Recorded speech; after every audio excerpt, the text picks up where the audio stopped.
What's going on, YouTube? This is LongLocks82, coming back with another video.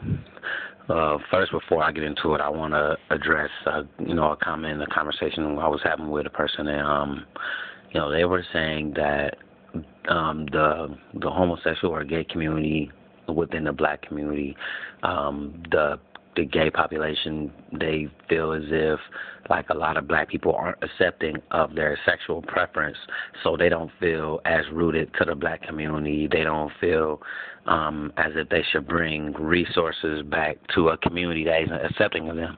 And my response to that is, I can understand where you're coming from, but in the last, within the last decade, the gay community has, the gay population has formed its own community. Like, they're forming neighborhoods, they're forming network, there's businesses. So, not to say that, not to say that I will be against anything like that, but as of now, it just doesn't seem feasible just because, the gay population is creating their own community.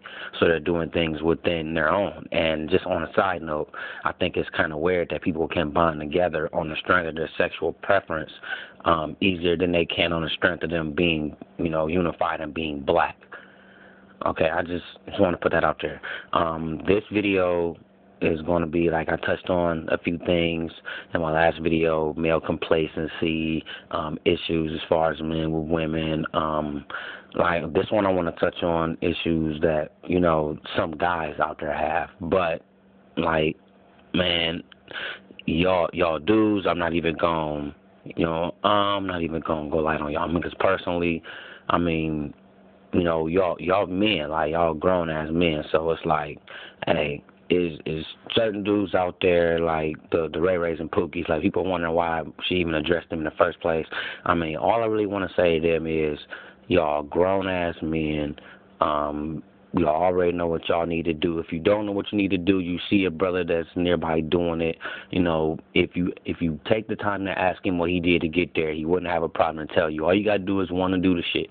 We're not going to hold your hands or nothing like that. We actually mention this shit to the women because we actually give a fuck. But that's coming to an end, too, seeing how everything is happening, like there's still no progression. But, yeah, as far as, like, I just want to put this out there for anybody that's talking about, you don't ever mention the men, you don't ever mention the men. The man has been fucked up for so many years. So at this point, we should know that with this perpetuated stereotype of society, we already don't have much of a shot. We have to go out and prove ourselves, and if you go out there and fuck that up, why should any man have to hold your hand? That's just how I feel about it. All right, another thing I wanted to touch on was, like, the whole, that also goes along with mentoring and trying to talk to some of these young cats, some of these teenagers, mentor little boys from a young age on up. The question is, where's the incentive? Like, what would I say that? I mean that on both sides. Where's the incentive?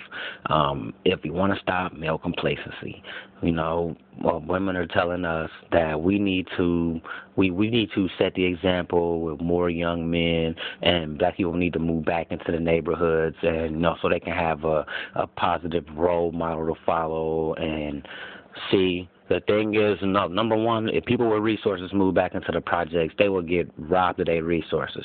It wouldn't be the type of effect of someone see someone successful and aspire to be that. It will be someone see somebody successful and they aspire to get that by any means necessary. It usually comes at the form of a gun or some other type of violence.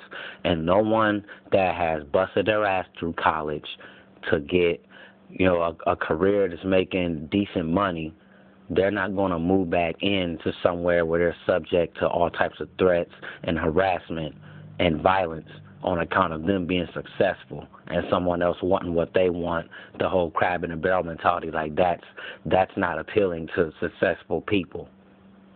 Like for any neighborhood, it just makes it that much more worse when it's your own kind that's willing to take advantage of you and what you have instead of trying to network with you and try to, to try and figure out what they can do to get where you're at. It's not going to happen that way. Okay? Also, the part where the incentive doesn't come in is like I mentioned this too, like Poindexter's Revenge. You know, these women, like it's a lot of women, they pass up on these guys when they're in high school, college. So then when the guys get their shit together and they're in their late 20s, early 30s, and they're finally starting to make the money that they've been, meant to make, now all of a sudden, women want to come and talk to you, but they don't give you the time of day when you still out there trying to, trying to complete your journey in college. So these guys, once they're successful, is like, what's the incentive for me? What's in it for me?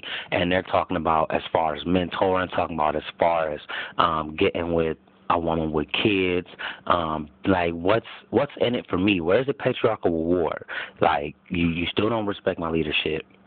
As a man, like, you don't believe that on-point men exist, and if you did, why would you talk to you? Like, some women actually think like that, and they have a point, because that's the main thing there.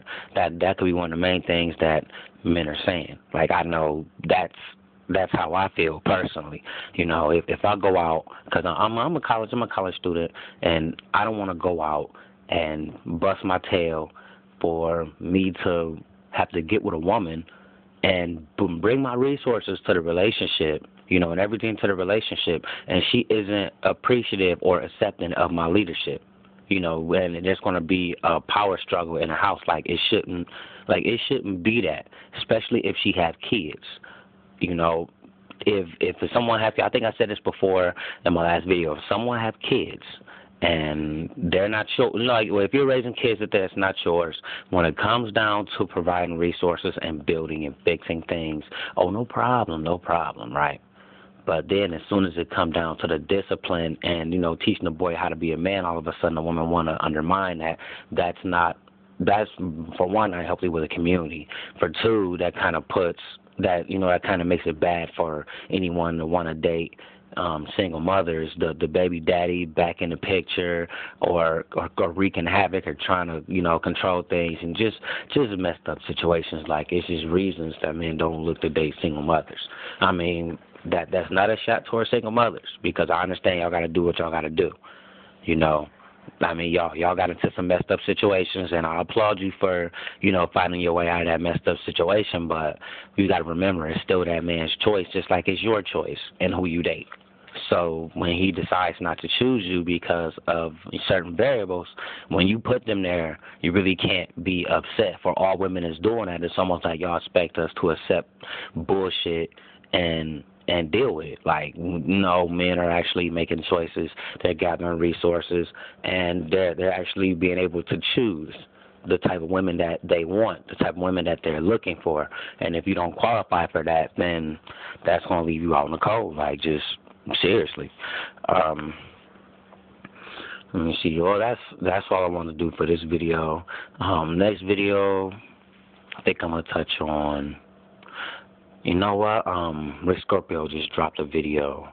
I had just seen it, it was about a few hours ago. I can't remember exactly what it was about. As a matter of fact, it was about the girl and the dude, and they sitting on the same side.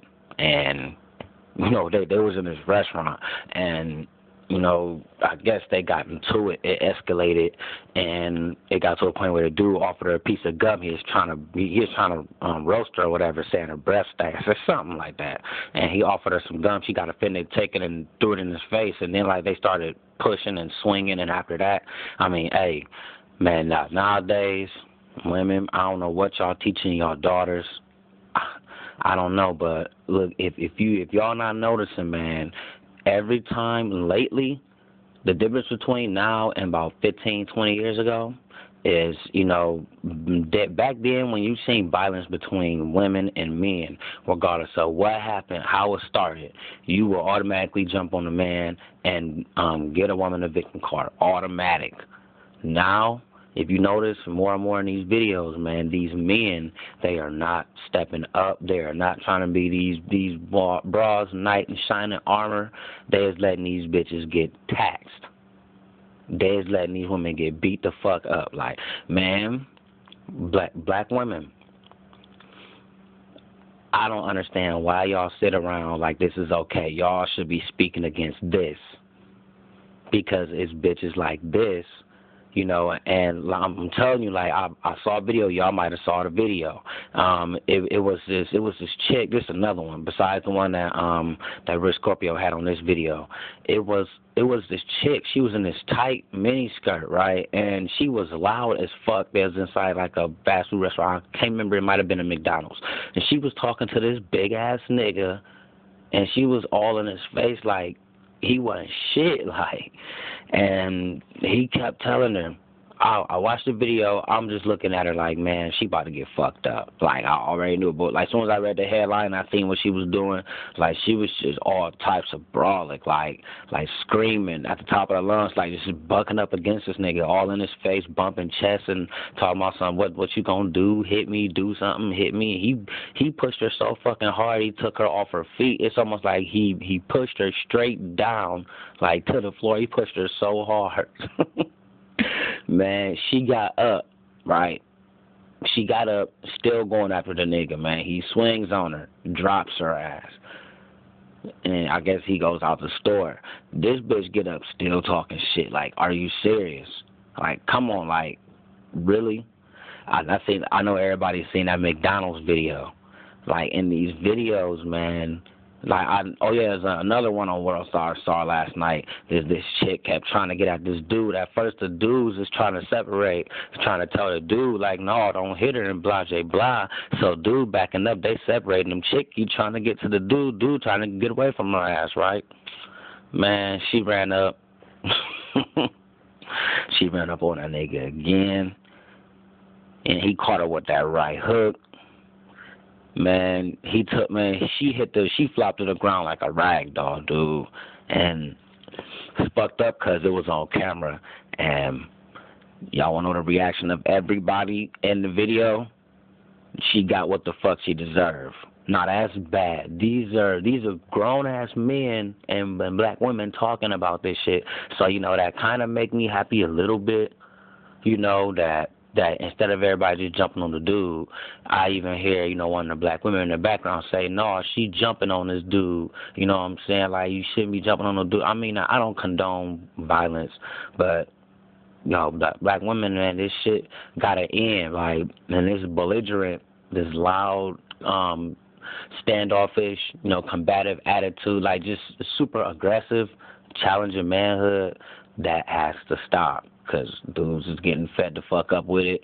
All that damsel in distress shit is dead at this point. Like, I can see it.